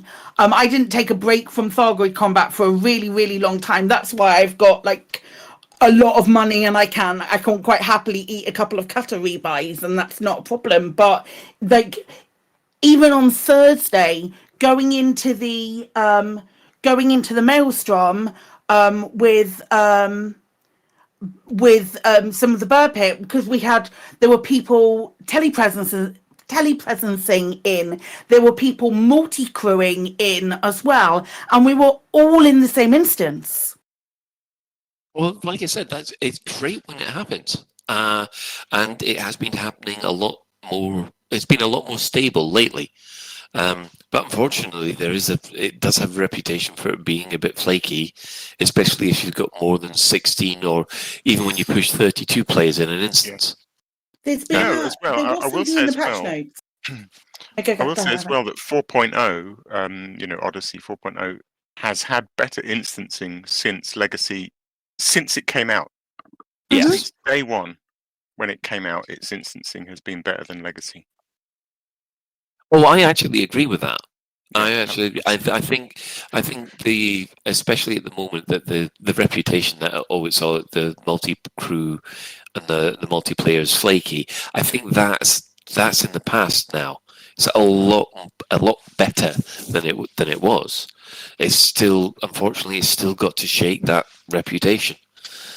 But then again, Odyssey's got a bad reputation that I don't think it'll ever be shaken by some people. So best to just deal with it and get on. Yeah, there's definitely some people in the game who are you know how we joke about it being a dead game, but they are a dead game, but they get angry at when other people like the game so much. Yes. They must be fuming listening to us. So fuming, must be so angry that some of us like ship kits that have Thargoids on them and stuff. Okay, I'd probably like it if it didn't make me want to throw up. I mean, that's on you, mate. As long as you don't stop playing the game. Yeah. What about you, Alec? What's your favourite bit been so far? So yeah, because I was racing until Sunday, really, I've only had a couple of days proper in the Maelstrom, but I had a couple of quick goes before, and sort of I managed to get in. The first thing is the timing of the pulse wave, and I guess I got lucky, or I don't know, but I figured that out pretty quickly. But it took me a few goes to figure out how to stay in there a long time. Basically staying cool, obviously. I sort of knew that already. One thing that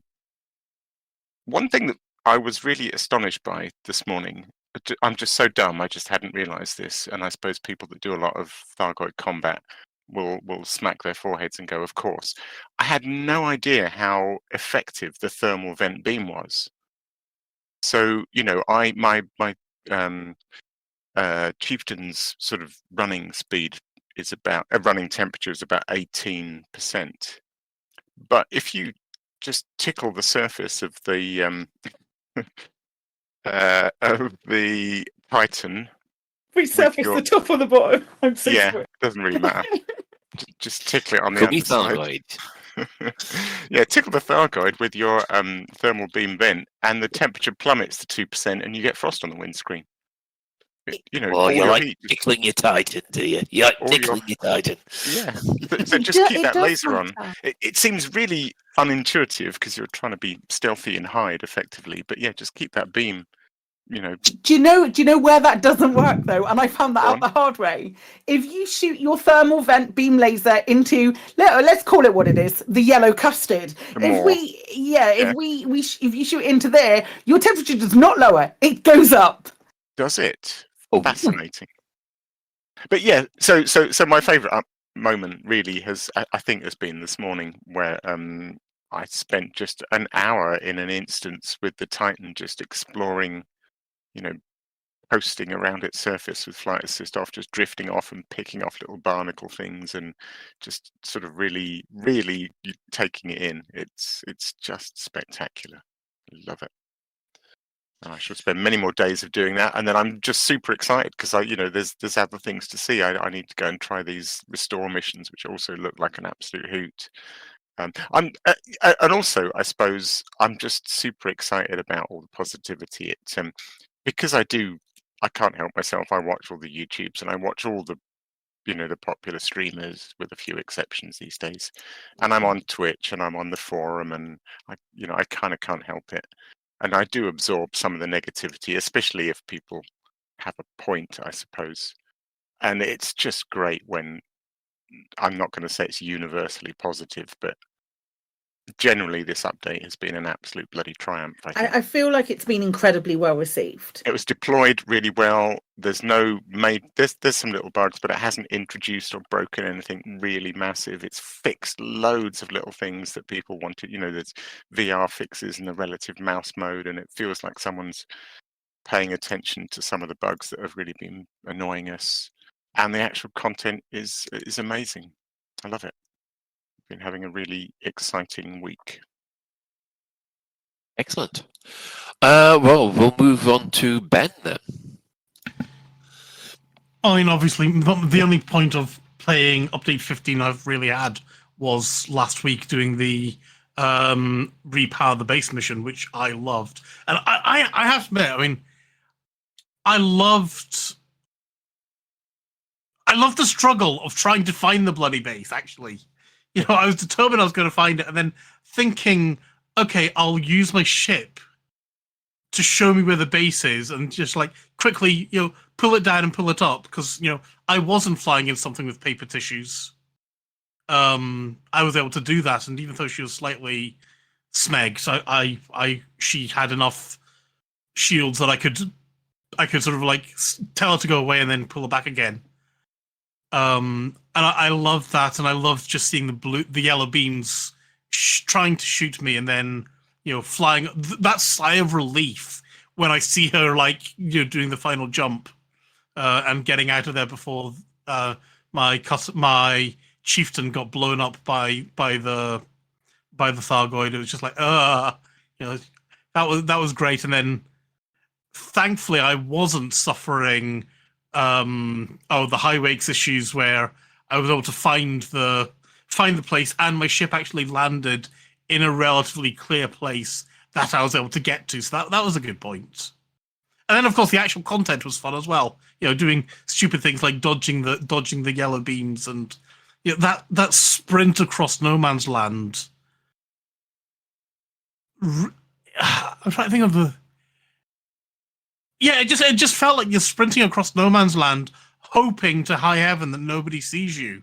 I think we all enjoyed your sprint across no man's land. It was hilarious.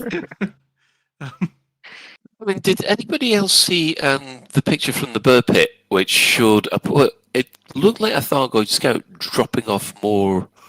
Oh yes, I've heard. Mm-hmm. I've heard this. Yeah. Apparently, if you destroy revenants, then they get resupplied by effectively Thargoid dropships. I've been drop scared. I've been jump scared by those fucking Thargoid scouts dropping out revenants more times than I would quite happily admit, because they're so big. Hostile on those revenants?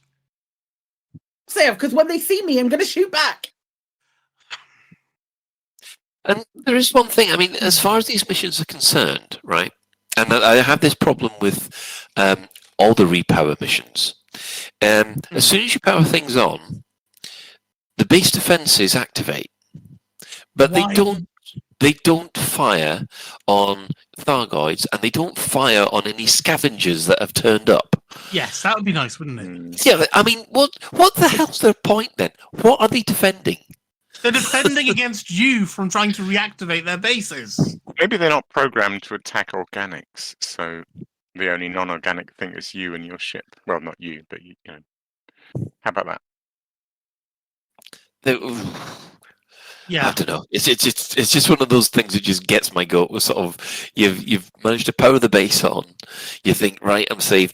And then all of a sudden there are about 7 or 8 scavengers outside, and yet the base defenses, which would rip you to shreds in a few seconds, just don't bother doing anything. What would be awesome though, Colin, is, you know, the base defense. If let's say you turn the power on, and then you make a point of going off and you should deliberately then turn on the other things. And then if you do turn the defenses on and they do shoot the Revenant, then the scouts come in, resupply times 10, and interceptors come in and just go, hang on, yeah, you know what I mean? You know, so they don't turn on automatically, but have a nice little loop where the Thargoids get pissed off at you for turning them back on again, and then try to take them out. Yeah, that's nice. Yeah, so basically you've reactivated the base just for it to be destroyed. Yeah. Lovely. You tickled the Thargoid, it wasn't happy with you. You tickled it in the wrong anus. Wrong hole. I wonder if this is the pattern. You have to, like, you know, like the old puzzles to open things where you have to tickle them in the right order, and that will make the yellow thing disappear, and then we can go inside it. Maybe that's the eventual plan, and maybe it's something to do with the tattoos. Science required. I'm not sure we want to know about Psychics tickling games about getting inside. I am all here for it. Let's go, kids. I'm just I have a- waiting. Scream, innit, mate? I do have a question about getting inside. Easy. No. Yeah, as I said, buy them Careful. dinner first, for God's sake. So although, as Arthur quite rightly corrected me, these aren't quite the same as the ground bases. They're clearly the very similar design, but I think they're bigger and they're sort of slightly different appearance. So there are the equivalent of the tunnels that we would drive in the ground sites in the SRV. I think Psychic described these earlier as places, anuses, where the No, that's scouts something come out. different. Oh, are they? But you know what I mean. There are. They're underneath the anus. Okay, right. Because the heat vein bits, the bits which pop out or the end of the petals on the top, or on the top or the bottom. Should we refer to them in the more biological term as sphincters? Because there's definitely some sphincters. There's a lot of sphincters. if you shoot a Thargoid Titan turret, you will see a sphincter in work. I don't know if anyone's ever had a colonoscopy and been allowed to watch the camera. No, I can't say I have. Okay, well, you would recognise a lot of what you see when you're flying around. That's such a sentence to open with. I Sorry. don't know if anyone's had a colonoscopy. Where was I going with that? What was I going to say? I've put myself off now. Yes, right. The tunnels that are the equivalent of the tunnels that we drive in. Right. Put those images out. You get your camera down there, yeah. Yeah, right. Has anyone tried? Is it ribbed? Has anyone tried to open those by carrying a sensor? Not yet, but they don't open in the same way as the ones that you drive in to open. You know, the ones that you drive in have the sort of petally kind of opening. Mm. They don't open like that. Right. I can't remember exactly how they open. Yeah. Oh no! I have so many problems. Oh dear. At the moment, I'm just reminding myself what happened when I had my colonoscopy, and yeah, he's right. I am, aren't I? Sorry, but I so am. Things I never needed to know. I mean, the little, like, if you shoot a Titan. You can use your lasers on this. They die pretty easily. Shoot a Titan turret when it exposes itself. Shoot the Titan turret off, and it will collapse back down. And then after a moment, everything will collapse back down. And then after a moment, it will sort of like open up, and then another one will pop out. It's like. It takes like a minute for another one to pop out. And the noises and the motion, shall we say? Let's say they're very organic in nature. So, you needed lube for that, did you? No. I didn't go anywhere near it. It did it all on its own. But they do get replenished, which outside of the many anus jokes that we can make, the fact that they're being replenished means that there is effectively something inside doing the replenishing. It's growing a new one even as we speak. Yeah, it brews one and then it pumps it out. Yeah. I do love that pool. It does look like liquid, doesn't it? It's even got liquid sound effects. Yeah. Yellow, and just watching them plop in and out of that. Oh god, I can't talk on this subject anymore. Can we move on? I mean, probably not, because we're talking about update 15. I'm so sorry. No, but it is really liquidy and moist. Moist, it's moist. Oh dear, right. Like me. So coming soon, it will be the alien, the human weapon known as the Thargoid butt plug. That's the one that we need. That's the thing that Daddy Savlon in his Guardian mech suit is currently brewing up for us right now. A couple of plugs. You need 8 of them to plug each anus successfully. Just watch it explode. Yes. You know, you like joke about it because we're fucking terrified of them. I should clarify, they're really scary. Tickle me, Titan! Thank you, Katie. Right. Well, moving on from this, because I haven't had a chance to play any of the Update 15 content. I'm still playing in VR, trying to get the caustic launches, which I am absolutely loving. But it feels like I'm an update behind. But yeah, we'll get into that later. But let's have a look at some of the responses that we've had. We've had Freya Crescent. She says that hiding under a stairwell while revenants launched sticky green poo bombs at me was fantastic. And they've also included a link to this at the first Thargoid contact. Has anyone experienced those? The other thing that the Revenants do. So rather than just the lasers, they've also got like a green sticky poo bomb. Anyone? Any else? Kind of like what the scavengers at the ground sites sort of throw at you when they get annoyed. No, because isn't that just like random splash damage? It doesn't have like a model. Okay. I haven't seen this. They do quite a bit of damage as well. Yeah, it's really good. Every time Alex at the moment turns around and says, "Doesn't it remind you of the time?"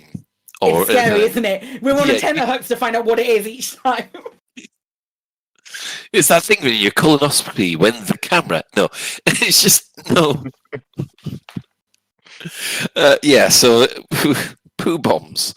Yeah, that's a new one. Let's move on to Elvis Kremen. At the time of writing, I haven't had my moment, in quotes, yet, as I still need to get the shiny new Thargoid Pulse Neutralizer from the CG. I didn't have the caustic sinks when I got the materials to unlock them.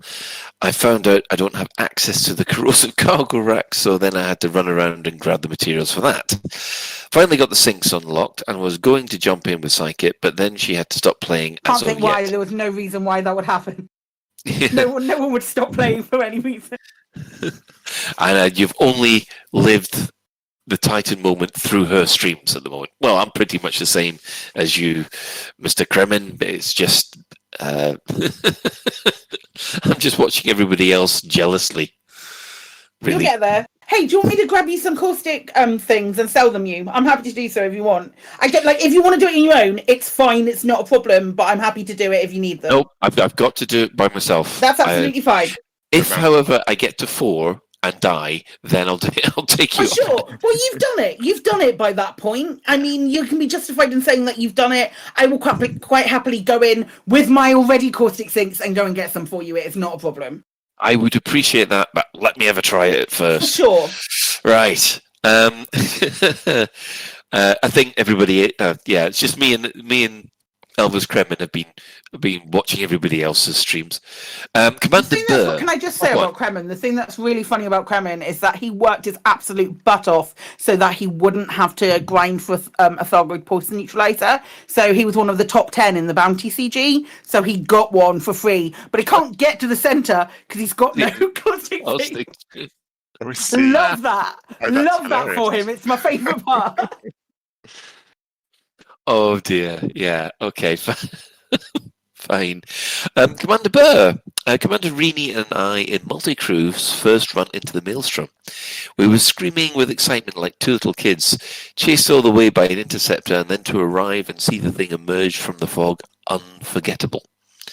Yeah, that what I call the Vija reveal is definitely up there with one of the... It's very strong with this, isn't it? Yeah. It's like... The first hyperdictions. This is. I like the image, because of the way Burr and Rini work, where they're sort of multi-crewed and Rini's in the camera and Burr's flying the ship.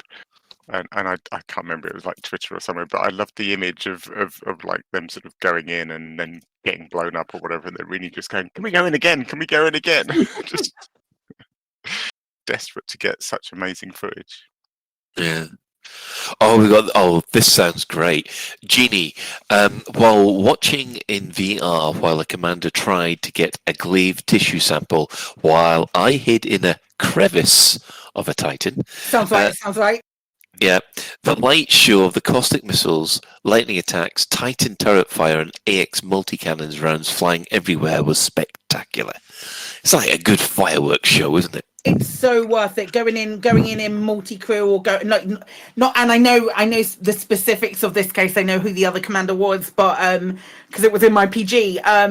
But they going in and not knowing that there's another commander in there sounds almost as exciting. Going, oh wait, what the fuck? Those are pulse lasers and beam lasers that I can see over there. What's going on? That's really cool. It's really cool. I can't not be more hyperbolic about it. It's so good. Right, Commander Rocky Star. The tension when I first entered the Maelstrom and the Titan emerging from the mist was jaw-dropping.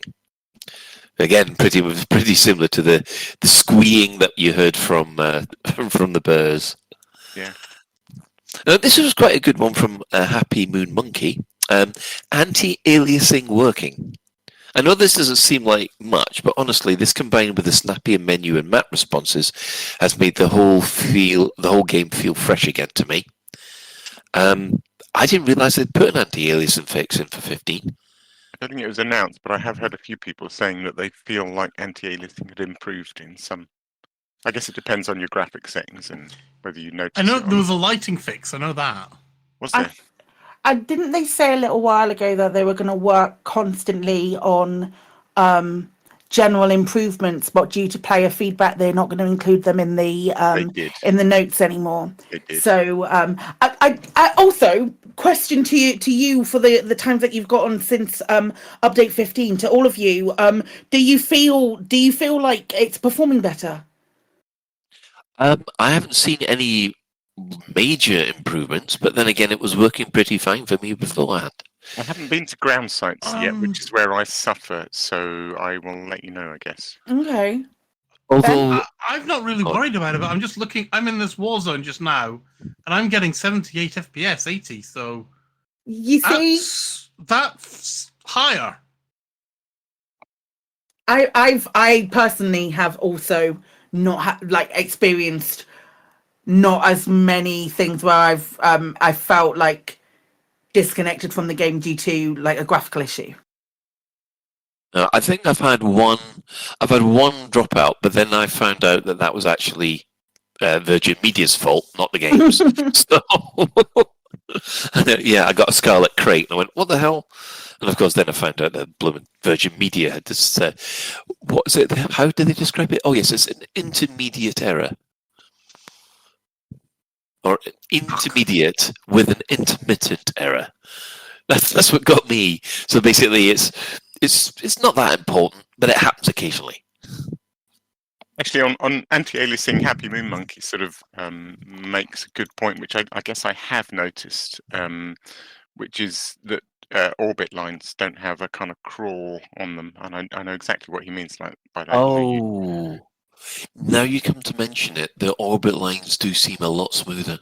And they're the classic example, you've got a thin, bright line against a black background, sometimes at a very slight gradient across your screen. It's an absolute nightmare for anti-aliasing. And yeah, you're right, they don't crawl like they used to.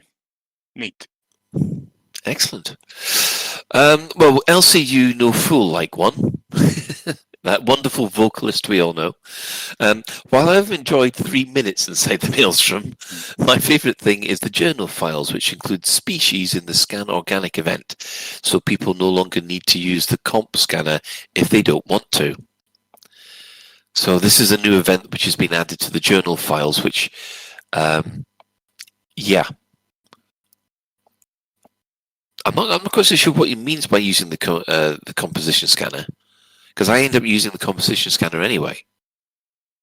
Oh, I see what he means. I think so. What he's saying is that with like organics, you can obviously you can use your organic scanner, 3 times to get the sample, and then you can also use the composition scanner from the SRV to scan the plant, and you get a little bonus for that. Yeah, and that goes with the codex. Yeah. My guess is that for the purposes of logging what you've done with some sort of third-party tool like the Canon plugin, maybe previously you had to use the composition scanner to fully log that thing. Oh, right, I see. And now that the organic scan is getting registered, you don't have to do that. That's what I'm getting from it. Yeah. Right, I understand. I didn't realise that there wasn't an event for the organic scanner, but obviously, yeah. Right. Karumba. Game patched successfully. Didn't lose my keybinds. Pretty successful as far as exploration is concerned. Yep. No problems with the updates. Okay, there is a couple of little niggles about the strength of the scouts' weapons. But apart from for an update, it's been like no, I know. No, we touched on we mentioned this last week, but no wonder at the Science Museum they were so confident. There was definitely an air of confidence from especially Arth at the Science Museum. Sally just looked like she was knackered and she was ready for it to all be over. But Arthur looked confident and excited, and it honestly, I genuinely believe that it paid off. Yeah, I must admit, I think ever since update 13. I've been actually quite impressed by the quality of the updates. They've gone on smoothly. There haven't been huge amounts of bugs. Okay, you do get the occasional niggle and things like that, such as scouts and things like that people that they'll have to look into again. But this time, yeah, it was delayed a week, but I think it was worth it. I mean, I'd have been happy if it had been like the end of the month, if it needed to be, and it came out on a month when there were 3 bank holidays in this month and all of that kind of stuff, and still came out on time. Update 14 was 2.5 hours late. This came out at 3:00 when they said that it was going to be coming out, which was fantastic. And as Helmut Grockenbecker says, everybody could play 2 minutes after the update went live. Guess no more. Don't play on patch day. Well, this is the thing. It's nice when it works, but it can never be guaranteed. Come on, consistency. I believe in you, Frontier. You've got this. Yeah. Oh, and we have a new entry from Commander Simon saying 7 hours inside a maelstrom so far, and also rescuing this sidekit person from an AX Restore mission. What a ledge! What an absolute ledge! Oh dear. So overall, update 15, very, very positive so far for those of you who have actually interacted with it. It does seem to be going down well in the forums. You still get the usual naysayers, but you're going to get them anyway. So I think we could all agree that bring it on for the next one. And also, this is like, I think Frontier have been very, very things have come out between big updates as well. So this doesn't mean that this is all that we're getting between now and whatever update 16 is going to be. It's likely that we will get drip fed little bits and pieces as well to continue on the narrative and continue on the Thargoid War. Yeah. Yeah, I mean, we haven't... Sorry. Go on, Alec. I was just going to say we hadn't actually spoken about this, but there's a couple of sort of interesting mysteries, I suppose, now surrounding the Titan. So there's 3 new materials that we can gather, but we have no idea what the use of them is yet. So, that's one way that this can go. And there's also, in the commodity market, there's 3 new tissue samples: Titan high-grade tissue sample, medium, and something else. And Lave, we can't... maybe? Maybe. So there's certainly 2 tissue samples you can theoretically get from a Titan, and we don't know how to do that yet.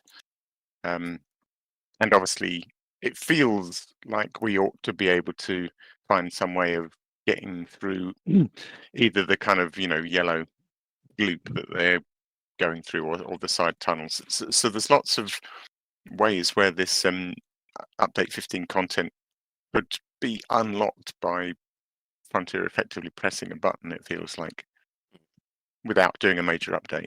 That we'll see, I guess. But yeah, I think there's more to see yet. It's certainly looking interesting to investigate the maelstrom. That's for sure. And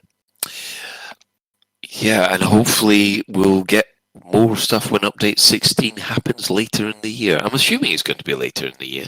Probably. Well, again, we'll also get stuff like in between as well. Quite a lot. I'm not say I think the next big narrative jump, once we've worked out exactly what the maelstrom is, the next big narrative jump will probably be how to get rid of it, and that will probably be in update 16, which you can see why. I mean, they've put that much detail into the creation of the Thargoid War, the creation of these maelstroms, that you can see why the rework has been pushed back, because the amount of work, the development work that's gone into this has been phenomenal. So yeah.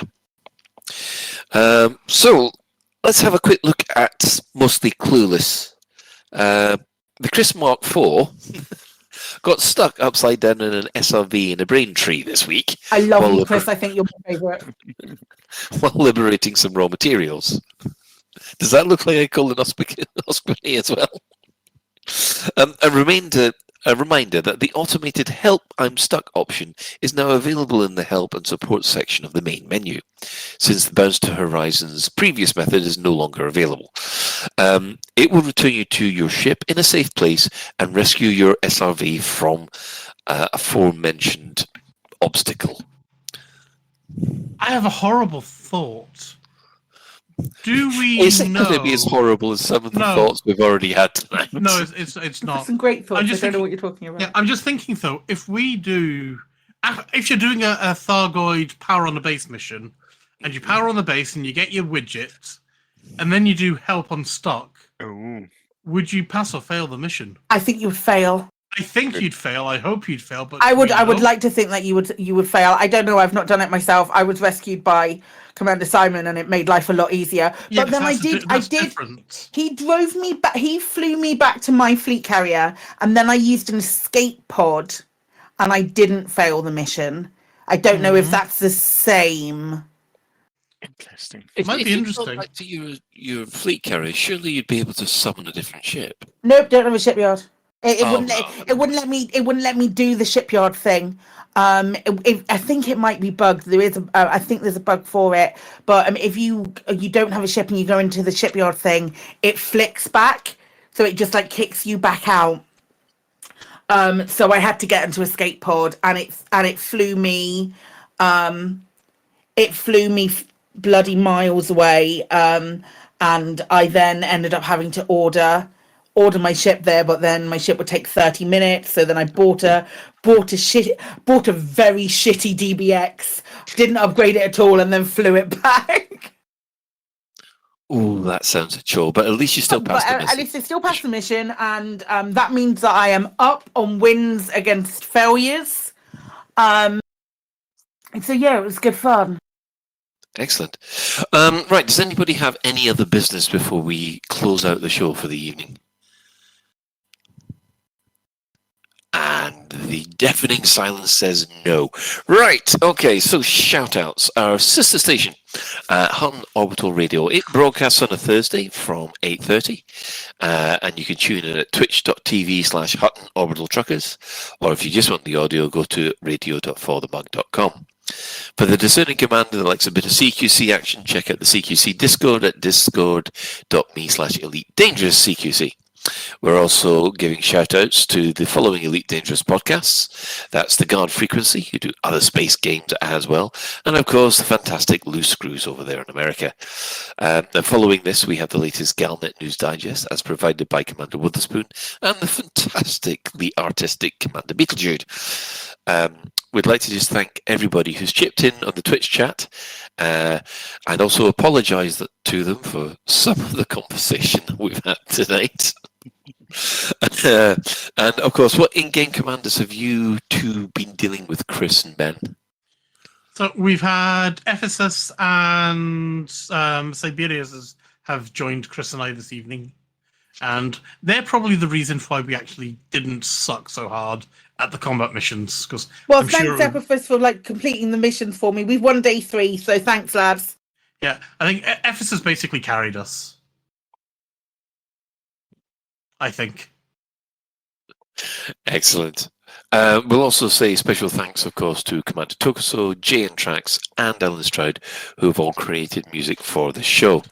So that's it for another episode of Lave Radio. If you'd like to get in touch with us, then you can find all the contact links in the home/contact us menu option on the laveradio.com/website. Now let us know if you have any questions or if there's anything you'd like us to discuss in a future episode. Our question of the week will be posted out by Psychic on Twitter at some point in the next couple of days. At some point, when I remember, I promise I will do it. So Lave Radio is recorded live on a Tuesday evening at 8:30, streamed out at laveradio.com/live. So thanks to Commander Psychic. I made it through! Catch you later, guys! Thanks, Psychic. She made it. Commander Alec Turner. Good evening, and thank you. And of course, Commander Ed Levice. It's amazing what excessive drugs will let you do, isn't it? Colonoscopies, apparently. Jesus Christ. Bye. Take care, Sally. Show title incoming. Anyway, until next time, Commanders, fly safe. Sorry, better incoming than outgoing. Sorry, Colin. Sorry, Really? Colin. Sorry. I can't believe you just went there. I really am. At least there's no video of it. Right, until next time, Commanders, fly safe. And if you can't do that, fly dangerous.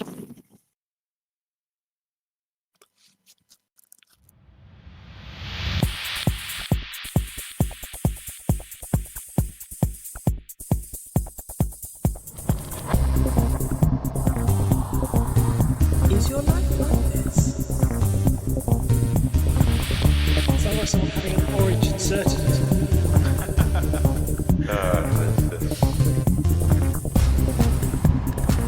Need a safe word. Space can be done.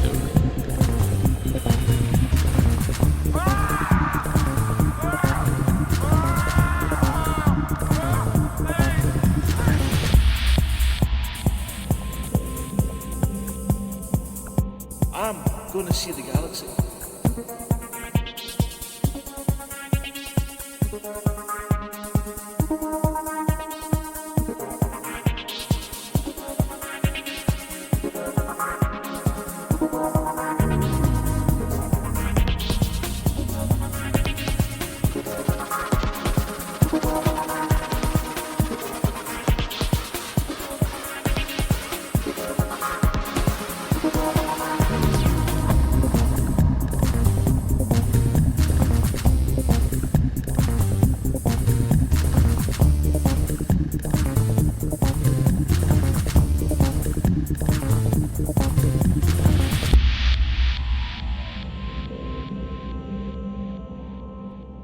Ah, damn it.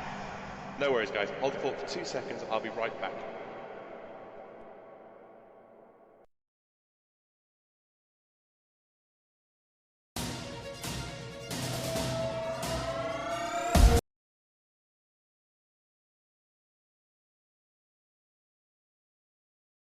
Agnostic cloud, there is the energy wave.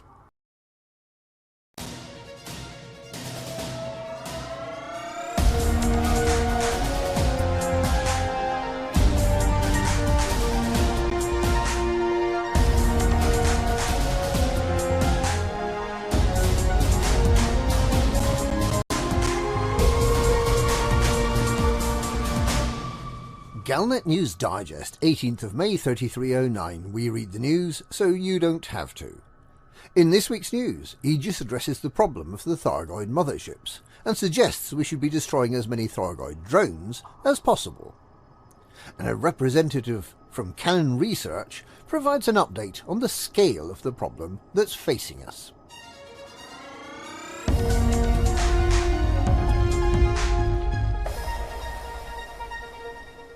Aegis doesn't know if they are hive ships, motherships, or command centres for the invasion, but it is sure that we must defeat the giant Thargoid structures that have been found at the centre of each of the 8 maelstroms, and that defeating them will be humanity's greatest challenge yet. Aegis's head and director of research, Professor Albert Tesreau, described the concentric spheres of the maelstrom.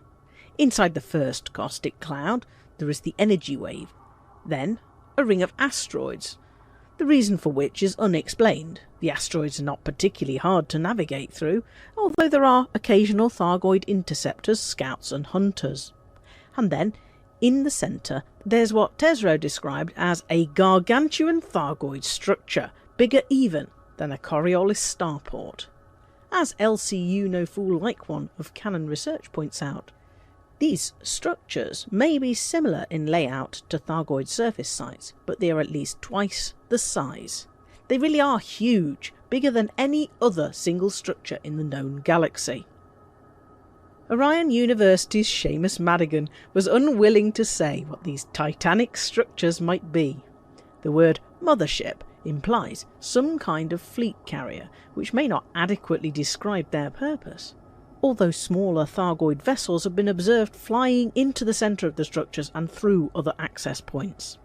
Calling them hive ships would imply distinct communities for each maelstrom, ruled over by the alien equivalent of a queen bee.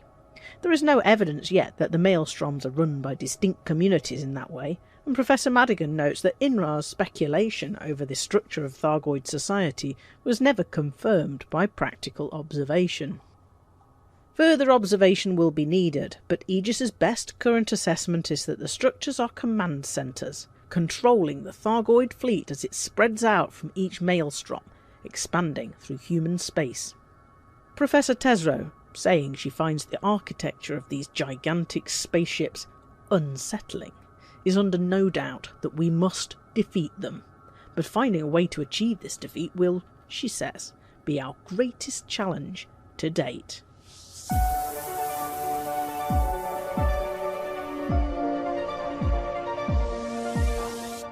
The Thargoids appear to be making preparations to take up residence in abandoned human settlements, while scouts have suddenly become a whole lot nastier.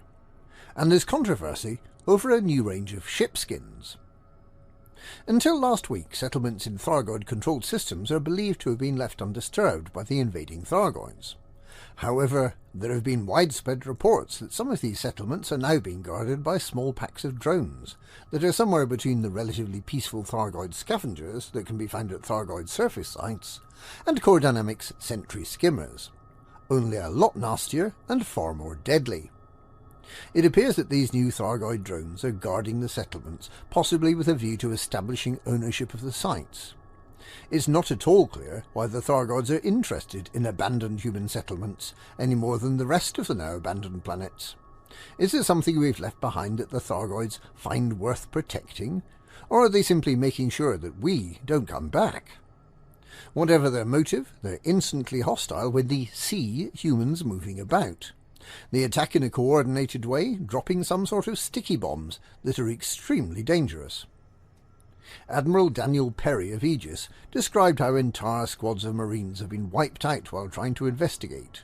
He suggested that destroying as many of these Thargoid drones as possible may prove beneficial in driving the Thargoid forces out. However, stocks of the drones are reportedly being resupplied by Thargoid scout ships, which makes fighting them a Sisyphean task. An equally useful and non-violent approach to discouraging the Thargoids is to take missions to power up the abandoned settlements and then retrieve valuable records of the Thargoids' methods of attack, which have been left behind in many of the settlements. These missions can be completed by stealth, which avoids unnecessary deaths. Not all Thargoid settlements have the Thargoid drones yet. The Deserinbin system is a good place to find them, with missions being issued from Kadiport in the nearby Laumas system. Be aware that some settlements in Deserinbin are some distance from the jump-in point. In related news, Thargoid scouts have been reported to be far more aggressive than usual. It seems possible that humans arriving at the Thargoid hive ships may have disconcerted the scouts, who are now displaying a continuous berserker effect. It's unclear if this will be temporary, or if we'll have to learn to live with spicier scouts in the long term. Meanwhile, there's controversy over the new Carapace ship decorations, which have been claimed by pro-Thargoid and pro-peace movements as a positive step in showing that we care, and by anti-Xeno campaigners, who see the skins as a form of camouflage, allowing us to more easily infiltrate Thargoid systems. The Thargoid cult has not yet commented, but it seems likely that they'll be concerned whether any Thargoids were harmed in the making of the ship skins. There is no evidence that the skins are made from actual Thargoid body parts. Whatever they are, though, and whatever they mean, these stylish paint jobs with matching accessories and lighting effects are certainly turning heads all over the galaxy.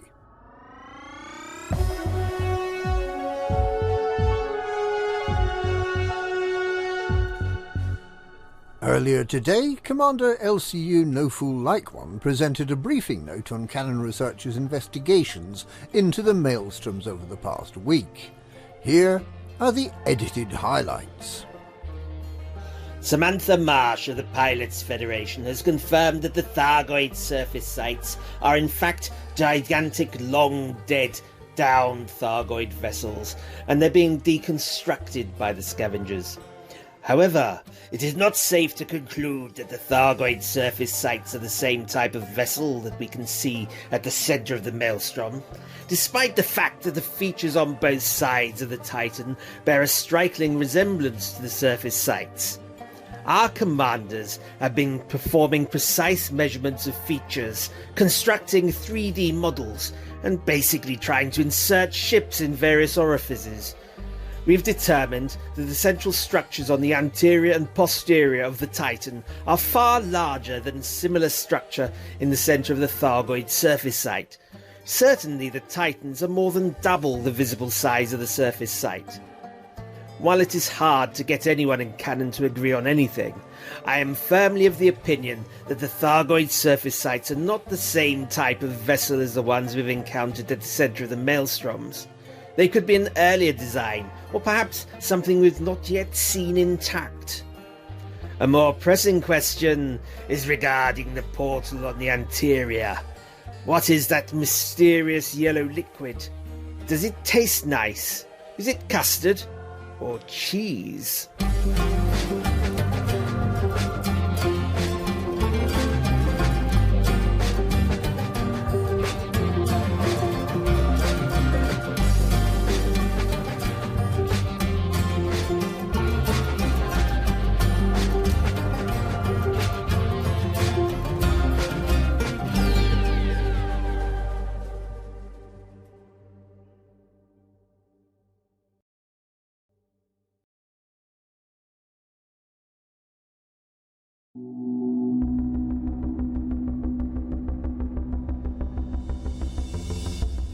Hi, I'm Emily Inkpen. I'm the writer of the science fiction audio drama The Dex Legacy.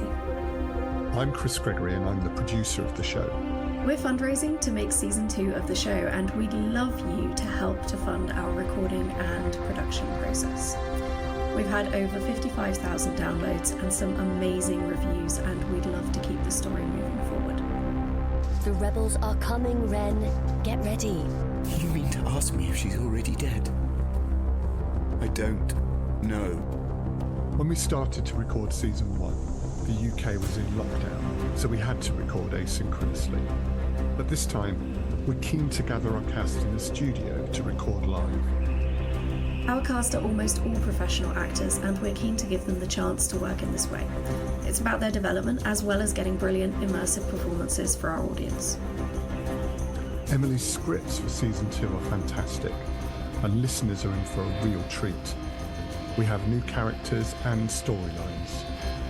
All we need is your help to make it happen. Thank you so much for helping us to fund season 2 of The Dex Legacy. We've lost Israel. She's been taken captive. I don't have much time. The electrical currents disabled her chip. We cannot track her. We can end their lives at a push of a button, no matter where in the world they are, and they know it. person should not have to live with that threat. Seconds count here, Varian. I know, but losing you as well would make this a very bad day. We have a serious problem. You think that if Ivza escapes the rebels and chooses to run from us, we won't be able to find her? That is exactly what I'm thinking. Find her, Ren. I will.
Thank you for the raid. Welcome on in, everyone. See here.